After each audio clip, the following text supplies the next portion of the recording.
तो भाइयों दोस्तों, ये डाल की आम जो पक के अपने आप गिर जाती है पेड़ से, ये हम खा रहे हैं। देखो एकदम लाल। ऐसी आम भी शहर में भी नहीं मिलती। आज मौसम कितना अच्छा हो रहा है, वीडियो बनाने आया हूँ।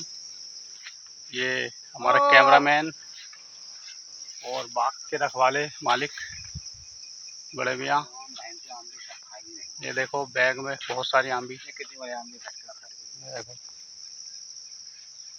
ये बाग की देखभाल करते हैं, और बारिश हुई है तो मौसम बहुत बढ़िया हो गया। ये देखो, ये गांव का नज़ारा है, शहरों में कहाँ मिलता है।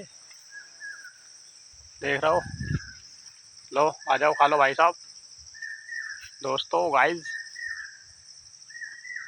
एकदम लाल आम।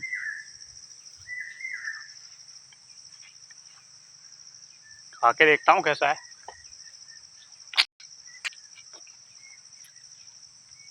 भाई मज़ा आ गया, पका हुआ आम है यार। दुकानों पे ऐसा तो कहाँ मिलता आम, वो तो सब दवाई लगे हुए होते हैं, मगर ये एकदम प्राकृतिक नेचुरल है। यहाँ बहुत से आम पके हुए भी लग रहे हैं। ये देखो कितने सारे आम, आम ही आम सारे।